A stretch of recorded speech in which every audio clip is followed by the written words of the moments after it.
Personally, I'd like to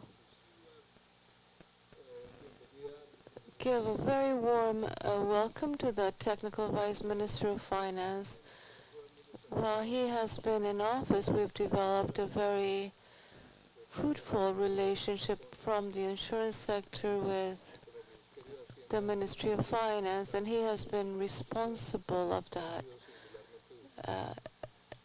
dialogue, which has been extremely useful. Yesterday I was saying it in my speech, Vice Minister, how thankful the sector feels for those close communications we've had, but I wanted to say it again. Welcome to our convention, and we're very glad to have you here. Thank you, Dr. Jorge Humberto. Thank you for those words. Regards to all, a greeting to all, and thanks to FASA Colda for inviting me to be with you here today. And even though the representative from the Ministry of Finance is me, and I should be talking about tax issues, I'm going to reserve the end of my intervention to make a few comments about that. But since this is a convention for a meeting of the insurance sector, I would rather talk about those topics which are less polemic. And I'd like to talk about a series of subjects. The first of them is financial inclusion. Colombia has done important progress in financial inclusion. Rankings like Brookings give us a very high ranking in bankerization or inclusion in the financial system, and this is extremely important to help families make better decisions. We saw subjects related to conductual economics that have been studied extensively in the literature. The literature also has evidence about the fact that when risks are done away with, people take decisions with a cooler mind and better decisions, therefore. So, as the insurance company's penetration continues to penetrate in the pyramid of the population, and people are more covered or feel more covered in certain fronts, that will allow them to make better decisions. The field is quite large. The figures in the survey made by the Financial Superintendency and the Banks of Opportunity shows that in terms of voluntary decisions to get insurance in Colombia is not bigger than 40%. And if you go to the lower layers of our society, it's only 20%. So the space for the industry to go in depth in the penetration of insurance and allow people to make better decisions is quite large. And I think it could be a beneficial process of penetration both for customers and for insurance. In that sense, the government has been working on several fronts. The requirements of regulation of asset laundering for those insurances that could be distributed in the mass market were authorized last year, and the requirements of asset laundering are even less so. In relation to asset laundering, I guess the Vice Minister announced it, but last year we had an official letter that regulated a part of the process of how to do mass distribution through the networks and through the web. But this week, this was issued and we're awaiting comments. Another decision by the Financial Superintendency shows what we think about the correspondence and this topic. Several companies were waiting for the subjects to be regulated, but the idea is that the possibility of massifying standardized insurance without sophisticated policies and small letters that could be difficult to understand for certain groups of the population will allow these people to have more access to insurance and therefore to have the ability of making better decisions. But that's not just a subject of availability of the policies. It's also a subject related to financial education and of people to be better educated in that sense. There's a series of topics that the government has been working on, like the startup of the Intersectorial Committee of Financial Inclusion. That commission is already formed.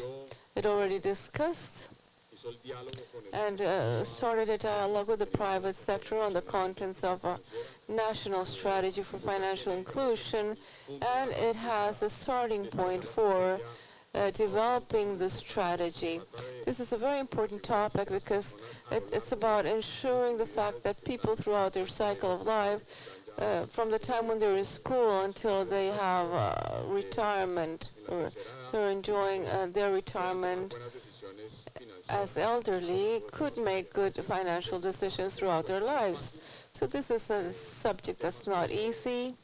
Subjects such as pyramids or Ponzi schemes reported by the financial superintendency show that even people with a high level of education make decisions that are not correct while they're expecting high financial returns. So this education must cover not only people without much knowledge, but the whole population.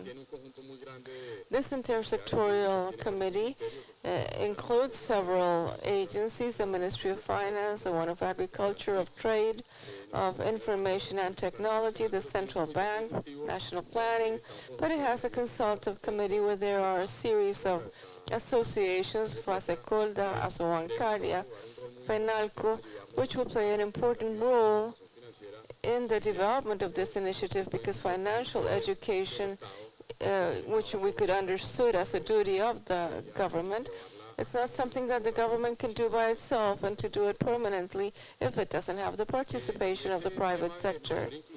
In this subject of more inclusion, we have a sector that, of course, as society must look at, which is the rural sector of the country. At the light of the agreements signed, no matter what happens with the plebiscite of Sunday, the priority of Colombian society to look at the rural areas is extremely important, and try to find insurance that could reach the lower income tier population is quite important. We've talked about this with Dr. Botero. The parametric insurance are a safe road, not waiting for a claim to happen, but which are contingent on a parameter that could be observed without needing to go to the property affected by the climate event or the act of God or whatever. But we believe that this might lead to regulatory adjustments to have the legislation feed this impulse of having the insurance companies reach the rural sector in a more decisive manner. We know this is not an easy subject.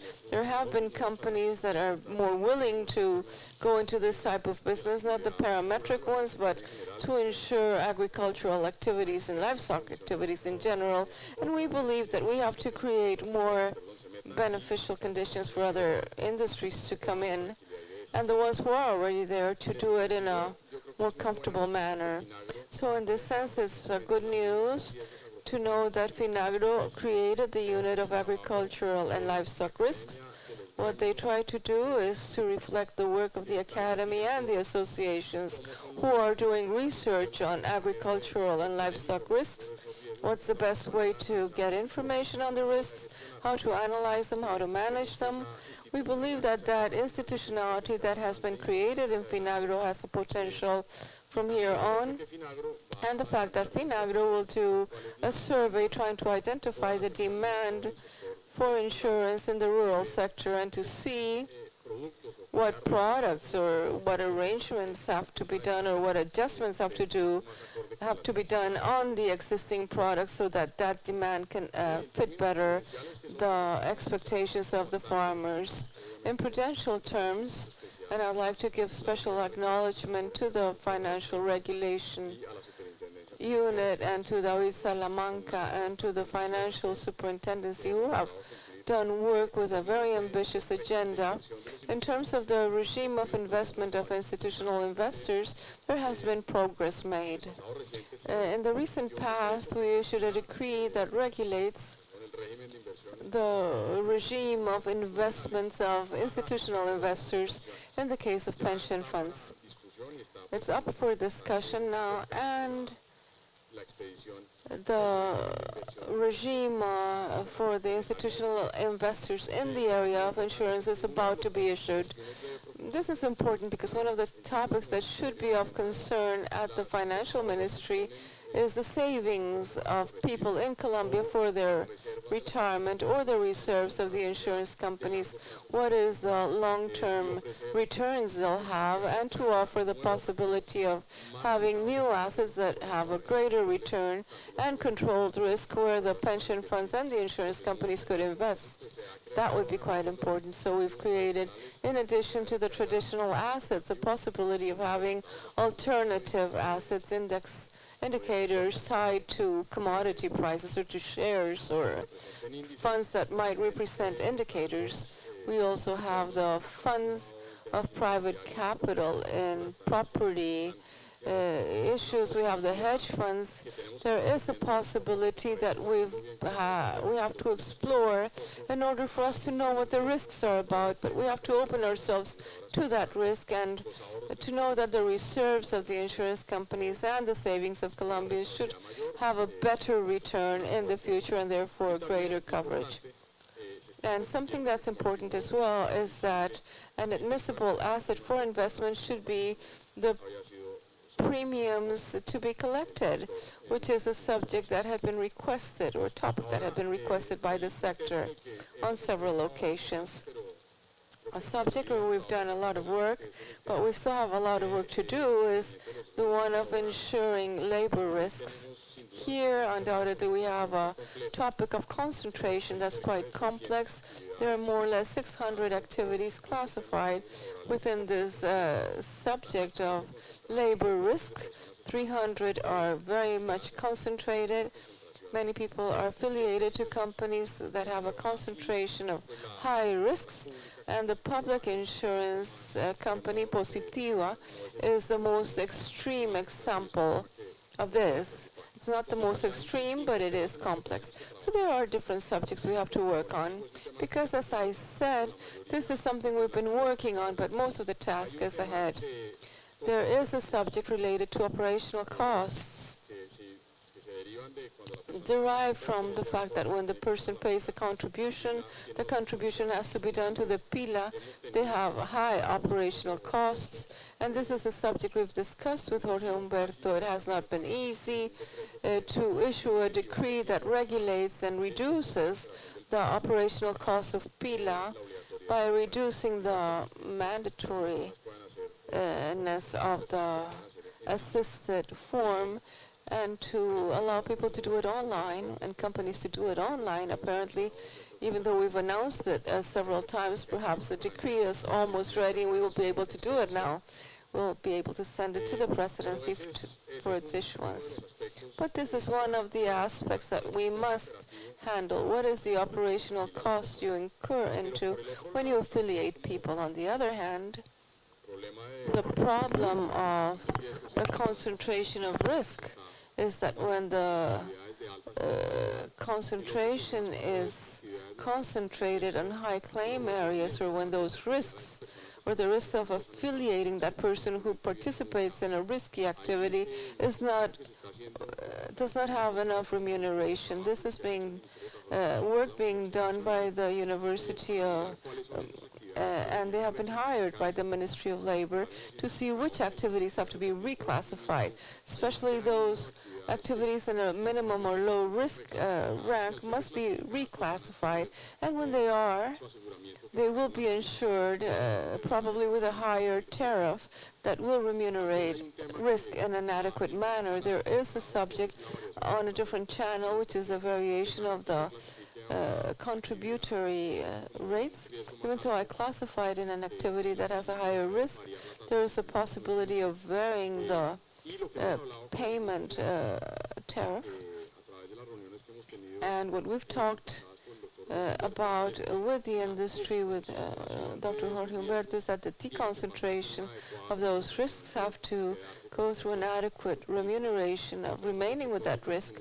And what the companies of the sector say is, and quite right this, I'm not going to insure risky activities if I'm not being compensated well enough. So that load cannot be left on the shoulders of the public insurance companies if they are not well compensated either. And so there's quite an agenda to work on.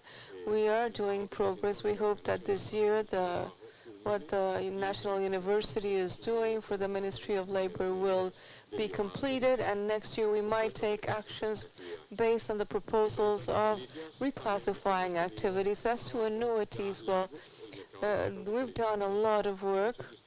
As you know, this market was a market that was drying up. It left the AFPs with great risk because in this program retirements they had to keep those risks in their balance sheets.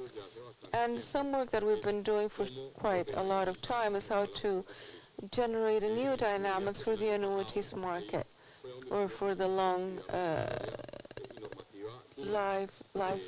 long annuities. The regulations were issued, and according to a law of 2009, the insurance companies can hedge themselves if there's a mismatch when the growth of those costs are different from the inflation costs. There was also a subject related to the gap of the reserve required by the insurance companies and the balance of the minimum pension required by the regulators. Those were solved, and what we're going to do now is to provide some progress report. We've been able to improve this sector more than in the last 5 years. It's a figure that has to continue to grow, but even though we are open to new suggestions from the industry on making this market more dynamic, I think we did quite a good job in unlocking this issue that was quite jammed.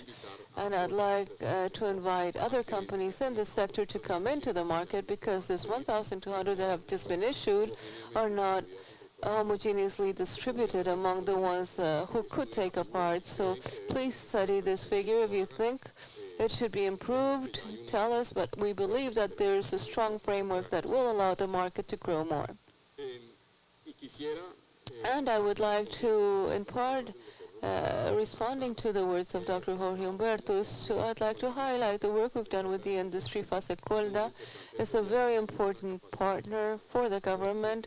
We have a work capacity that's very good. The commitment of the industry through its association representation and working on these topics of penetration, of inclusion, is quite important. We would like to ask you to continue supporting the strategies in order to attain the objectives set. The space that was created on this year, we have regular meetings with the industry where we discuss different problems. They either see that there's work to be done or things to be fixed. I think it's been quite fruitful, and the representation of the government is mainly concentrated in the URF of the Superintendency of Finance of the Ministry of Finance, but there are other actors that will not have to go to every meeting, but there are some subjects that are of their competencies, the Ministry of Health and of Labor, and they should be present to resolve topics that for you are quite important. So, to all of you, through Dr. Jorge Humberto, I'd like to thank you for that fluid work. Hopefully all of the work done with the different associations were as good.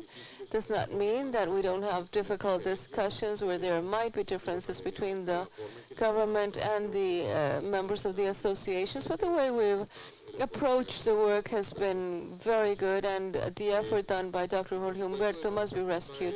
And of course what this indicates is that, or it points to an issue of the government. It's to have a financial system in the macroeconomic sense where you are included, to have a solid one. We've done good work.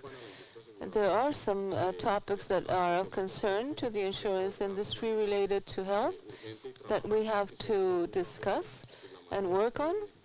I think work has been done, but there's willingness from the Ministry of Finance to help discuss this topic further, and this is one of the pillars of the economic stability of the country. The other pillar, which I'm not going to refer to now, because I want to reserve the last 5 minutes to speak about the last of those pillars. The second one is monetary policy. Fortunately, inflation is beginning to go down. The work done by the central bank, which is criticized, but they've done a good job, and even though they were not part of the former panel, I'd really appreciate that Dr. Santiago relegated me from that responsibility. But an important message is that the tax reform that will be discussed at Congress is not a reform related to the funding of the post-conflict. Or saying it in a different way, the idea did not come from the need of financing the post-conflict, the loss of oil income and the fiscal rule, which is something that we all abide by. The public and private sector, people, companies, requires the financial stability of the country, and the amount of earnings or income that we've lost because of the lower oil income is significant, and so this shall be discussed at the Congress of the Republic, as it should be discussed. And I was very happy to hear in the discussion of the panel that took place a little while ago that there's a consensus in Congress about the need of the tax reform. It's not an easy topic to discuss, but the fiscal stability of the country is something we are going to work on, not for 2017, but for the longer term, because that subject would be easier to solve with a less comprehensive reform. What we're doing is just trying to create an adjustment for the external sector of Colombia to maintain the cost of the country risk at levels that we've seen during the last few years. We don't want them to change and to increase because we were not able to leave the fiscal anchor where it should be. So the call is to, of course, during the tax reform discussion at Congress, we should hold whatever discussion you need, either at Congress or the Ministry of Finance, to discuss subjects that are of interest to the industry. However, I'm very glad to know that there's a consensus about the importance of these actions. Thank you very much.